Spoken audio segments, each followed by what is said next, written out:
Sir BJP ರಾಜಕಾರಣ ಮಾಡುತ್ತೆ ಅಂತ ಅನ್ಕೊಳ್ಳೋಣ ಸರ್, ಆದ್ರೆ ಯಾಕೆ ವಿಳಂಬ?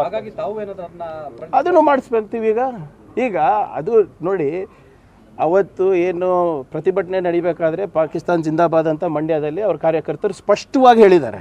ಅದಾದಮೇಲೆ ಬಾಯಿ ಮುಚ್ಚಿದ್ದಾರೆ. ಆದರೆ ಅದು ಬಾಯಿ ತಪ್ಪು ಹೇಳಿರ್ಬೋದು ಅಂತ ಕೂಡ ನಮ್ಮ ಅನಿಸಿಕೆ ಇರ್ಬೋದು. ಅದೇನೋ ಮಾತಿನ ಭರಾಟೆನಲ್ಲಿ ಹೇಳಿರ್ಬೋದು ಅಂತ. ಆದರೆ ಕೇಸ್ ಹಾಕಬೇಕು ನಾವು ಮಾಡ್ಬೋದಲ್ಲ ರಾಜಕೀಯ ಅದರಲ್ಲಿ. ಸೊ ಆದ್ದರಿಂದ let BJP first act as a responsible political party and responsible opposition. ಅದಾದ್ಮೇಲೆ ಮಿಕ್ಕಿದೆ. ಈಗ ಬಿಜೆಪಿ ರಾಜಕಾರಣ ಮಾಡ್ತಾ ಇದ್ದೀನಿ ಅಂತ ಅನ್ಕೊಳ್ಳೋಣ ಸರ್, ಆದರೆ FSL ವರದಿ ಬರೋಕ್ಕೆ ಸರ್ಕಾರ ಯಾಕೆ ಇಷ್ಟು ವಿಳಂಬ ಮಾಡ್ತಾ ಇದೆ? ನಾನು ಹೇಳಿಲ್ಲ ಇವರೇ ಎಷ್ಟಿದು. ಈಗ ನೋಡಿ, ಈಗ ಇದೇ ತಾನೇ BJP ಅವ್ರು ಹಾಕಿರೋದು, ಇದೇ ರಿಪೋರ್ಟ್ ಅಲ್ವಾ? ಏನಂತ ಇದೆ ರಿಪೋರ್ಟಲ್ಲಿ? To the limited extent of the question in this case being whether if it was Nasir Saab. ಈ ಪವಿತ್ರ ರಾತ್ರಿ ಎಚ್ಚರವಾಗಿದ್ದು ಸ್ವಲ್ಪ ಅರಿವನ್ನ ಕಾಪಾಡಿಕೊಂಡರೆ ಇದು ನಿಮ್ಮ ಜೀವನದಲ್ಲಿ ಮಹತ್ತರ ಒಳಿತನ್ನು ತರುತ್ತೆ. ಆದಿಯೋಗಿಯ ಅನುಗ್ರಹದಲ್ಲಿ ಶಕ್ತಿಯುತಗೊಳಿಸಿದ ರುದ್ರಾಕ್ಷವನ್ನು ಉಚಿತವಾಗಿ ಮನೆಗೆ ತಲುಪಿಸಲಾಗುವುದು. SMS ಮೂಲಕ ನೋಂದಣಿಗಾಗಿ 8300 ಮಿಸ್ ಕಾಲ್ ನೀಡಿ. ಇದು ನಿಮ್ಮೆಲ್ಲರಿಗೂ ಕೇವಲ ಜಾಗರಣೆಯ ರಾತ್ರಿಯಲ್ಲ, ಜಾಗೃತಿಯ ರಾತ್ರಿ ಆಗಬೇಕು. Zindabad or Pakistan Zindabad, the above analysis indicates that it is highly probable to be Pakistan Zindabad. Highly probable. Conclusive ಇದೆಯಾ? ಹೈಲಿ ಪ್ರಾಬಬಲ್, ಸಾಧ್ಯ ಇರಬಹುದು ಅಂತ. ರೊಕ್ಕ ಕೊಟ್ರೆ ಎಲ್ಲರೂ ಏನಾದರೂ ಹೇಳ್ತಾರೆ. ನಾವು ಕೇಳ್ತಾ ಇರೋದು ಸರ್, ಈ ರಿಪೋರ್ಟ್ ಮೇಲೆ ತಾನೇ ಚರ್ಚೆ ಆಗ್ತಾ ಇರೋದು. What is in the report? Sir ತಾವು ಮೊನ್ನೆ ಹೇಳಿದ ವಿಚಾರಕ್ಕೆ ಅಂದ್ರೆ ನಮಗೂ ಖಾಸಗಿಯಾಗಿ ಬಂದಿದೆ, ಅದು ಅವರ ನಿಲುವು, ಅದು ಸರ್ಕಾರದಿಂದ. ಅಬ್ಸಲ್ಯೂಟ್ಲಿ, ನಾನು ಅದೇ ಹೇಳ್ತಾ ಇದ್ದೀನಲ್ಲ. ನಾನೇನು ಹೇಳಿದೆ ಅವತ್ತು? ನಾನು IT ಮಿನಿಸ್ಟರ್ ಇದ್ದೀನಿ, ನಮಗೂ ಸೈಬರ್ ಸೆಕ್ಯೂರಿಟಿ ಏಜೆನ್ಸೀಸ್ ಗೊತ್ತಿದೆ, ನಾನು ಮಾಡಿಸಿದ್ದೀನಿ. ಆ್ಯನಿಮೇಷನ್ ಕಂಪನಿಗಳ ಹತ್ರ ನಾನು ಮಾಡಿಸಿದ್ದೀನಿ, ಸೈಬರ್ ಕಂಪನಿ ಹತ್ರ ಮಾಡಿಸಿದ್ದೀನಿ. ಸುಮ್ಮನೆ ಡಬಲ್ ಇಶ್ಯೂರ್ ಇರೋಕ್ಕೆ ನನ್ನ ಹತ್ರ ಇರುವಂಥ ಫುಟೇಜ್ ಏನಿತ್ತು ಅದನ್ನು ನಾನು ಅವತ್ತು ಹೇಳಿದ್ದೀನಿ. ಇಬ್ಬರು ನಮ್ಮ ಸ್ನೇಹಿತರು ಫುಟೇಜ್ ಕೊಟ್ಟಿದ್ದಾರೆ, ಅದನ್ನು ನಾನು ಎಕ್ಸಾಮಿನ್ ಮಾಡಿದಾಗ ಇಲ್ಲ ಅಂತ ಹೇಳಿದ್ದೀನಿ. ಅದು ಪಬ್ಲಿಷ್ ಮಾಡಿದ್ದೀನಾ? Because I am responsible. ಖಾಸಗಿ ಸಂಸ್ಥೆಯಿಂದ ಸೂಕ್ಷ್ಮ ವಿಚಾರವನ್ನು ಖಾಸಗಿ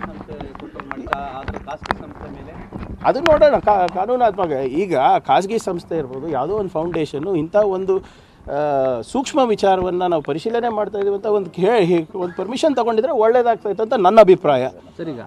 ಅದ್ರ ರೂಲ್ಸ್ ಏನಿದೆ ನನಗೆ ಗೊತ್ತಿಲ್ಲ. ಆದರೆ ಹೈಲಿ ಪ್ರಾಬಬಲ್ ಅಂತ ಇವ್ರು ಕೊಡೋಕೆ ಯಾರು? ಆಗಿದೆ ಅಂತ ಕೊಟ್ಟಿದ್ದಾರಾ? ಆಮೇಲೆ ಹೈಲಿ ಪ್ರಾಬಬಲ್ಗೆ ಇವ್ರು ಇಷ್ಟು ಕುಣಿಯೋದು BJP ಅವರು.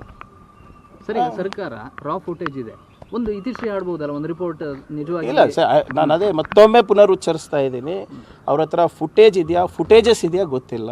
ಯಾಕಂದರೆ ನೋಡಿ, ಇಲ್ಲೇ ಒಂದು 20 ಕ್ಯಾಮ್ರಾ ಇದೆ. 20 ಕ್ಯಾಮ್ರಾ ಅಂದರೆ ಅಟ್ಲೀಸ್ಟ್ ಒಂದು 10 ಫುಟೇಜ್ ಇರಬೇಕಲ್ಲ ನಮ್ಮ ಹತ್ರ.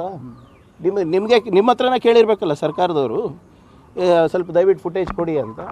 ಸೊ ಅದು ಯಾವ್ದು ಮಾಡ್ತಾ ಇದ್ದಾರೆ ನೋಡ್ಕೊಂಡು ಹೇಳ್ತಾರಲ್ಲ. ಆದರೆ ನಂದು ವಾದ ಏನಪ್ಪ ಅಂದರೆ, ಸಂವಾದ್ ಫೌಂಡೇಶನಿಗೆ ಏನು ಇಷ್ಟ ಆಸಕ್ತಿ, ಯಾಕೆ ಇಷ್ಟ ಆಸಕ್ತಿ? Who are they to FSL report ತರ್ತಿಕೆ? ಆದರೆ ಉದ್ದೇಶ ಭಾಳ ಕ್ಲಿಯರ್ ಇದೆ. ಸಮಾಜದಲ್ಲಿ ಆತಂಕ ಇಟ್ಟಾಗೆಲ್ಲ BJPಗೆ ಲಾಭ ಆಗುತ್ತೆ ಅಂತ ಭಾಳ ಕ್ಲಿಯರ್ ಆದಂಥ ಒಂದು ಮುಂಚೆಯಿಂದನೂ ರಿಪೋರ್ಟ್ ಇದೆ. ಒಂದು ಯೇಲ್ ಯೂನಿವರ್ಸಿಟಿ ರಿಪೋರ್ಟೇ ಇದೆ. ಸಮಾಜದಲ್ಲಿ ಗೊಂದಲ ಇದ್ದಾಗೆಲ್ಲ ರಾಜಕೀಯ ಲಾಭ BJPಗೆ ಆಗುತ್ತೆ ಅಂತ. ನೋಡಿದಿರಲ್ಲ ಎಲ್ಲರೂ. ಈ ಸಂವಾದದ್ದು ಅದೇ ಕೆಲಸ, ಬೇರೆದೇನಿಲ್ಲ. ದೀಪ ಹಚ್ಚೋ ಕೆಲಸ ಮಾಡೇ ಇಲ್ಲ ಅವ್ರ ಲೈಫ್ನಲ್ಲಿ, ಬರೀ ಬೆಂಕಿ ಹಚ್ಚೋ ಕೆಲಸ. ಇವತ್ತು ಆ ರಿಪೋರ್ಟ್ ಇಟ್ಕೊಂಡು BJP ಅವರು ಕುಣಿತಾ ಇದ್ದಾರೆ. ವೆರಿ ಕ್ಲಿಯರ್ಲಿ BJP ಅವರು ಹತಾಶರಾಗಿ ಮೋದಿ ಅವರಿಗೆ, ಶಾ ಅವರಿಗೆ ಮತ್ತು ಕೇಶವ್ ಕುಂಜು ಮತ್ತು ಕೇಶವ್ ಕೃಪಾಗೆ ತೋರಿಸ್ಲಿಕ್ಕೆ ನಾವು ಬದುಕಿದ್ದೇವೆ, ಇನ್ನು ಇಲ್ಲಿ ನಾವು ಸತ್ತೋಗಿಲ್ಲ. ಅದಕ್ಕೆ ಇವತ್ತು ಬರೇ ಅವರಿಗೆ ಕಿವಿಗೇನು ಇಂಪಾಗಿ ಕೇಳುತ್ತೆ, RSS ಕಿವಿಗೇನು ಇಂಪಾಗಿ ಕೇಳುತ್ತೆ ಅಷ್ಟು ಮಾತ್ರ ಹೇಳೋದು. ಬಜೆಟ್ ಬಗ್ಗೆ ಮಾತಾಡ್ರಪ್ಪ ಅಂದರೆ ಇದು ಜಮೀರ್ ಬಜೆಟ್ ಅಂತಾರೆ. ಯಾವತ್ತನ ನಮ್ಮ ರಾಜ್ಯದ ಅಧಿವೇಶನದಲ್ಲಿ ಬಜೆಟ್ ಚರ್ಚೆನಲ್ಲಿ ಯಾವತ್ತನ ಹಿಂಗೆ ಕೇಳಿದ್ರ ತಾವೇ ಹೇಳಿ?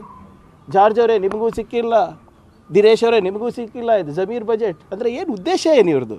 ಚರ್ಚೆ ಮಾಡಲಿ, ಅಂಕಿಅಂಶದಲ್ಲಿ ಚರ್ಚೆ ಮಾಡಲಿ, ಪಬ್ಲಿಕ್ ಪಾಲಿಸಿ ಮೇಲೆ ಚರ್ಚೆ ಮಾಡಲಿ, ನಮ್ಮ ಯೋಜನೆ ಮೇಲೆ ಚರ್ಚೆ ಮಾಡಲಿ, ತಯಾರಿದ್ದೀವಿ.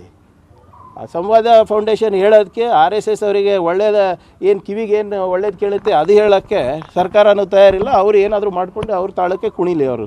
ಸರ್, ಸರ್ಕಾರ ವಿಳಂಬ ಮಾಡ್ತಾ ಇರೋದ್ರಿಂದ FSL ರಿಪೋರ್ಟ್ ತರಿಸ್ಕೊಳ್ಳೋದು ಇದು ಇನ್ನಷ್ಟು ಚರ್ಚೆಗೆ, ಗೊಂದಲಕ್ಕೆ ನೋಡಿ ನಾನು ಆಗಲೇ ಅದಕ್ಕೆ ಉತ್ತರಿಸಿದ್ದೀನಿ. ಅದು ಎಷ್ಟೆಷ್ಟು ಫುಟೇಜ್ ಇದೆ ಏನೇನಿದೆ ಅದು ನನಗೆ ಗೊತ್ತಿಲ್ಲ. ಹೋಮ್ ಮಿನಿಸ್ಟರ್ ಅವರು ಹೇಳ್ತಾರೆ, ಅದು ಡಿಪಾರ್ಟ್ಮೆಂಟ್ ಆಫ್ ಹೋಮಿಗೆ ಸಂಬಂಧಪಟ್ಟಿದ್ದು. We will do what ever it is.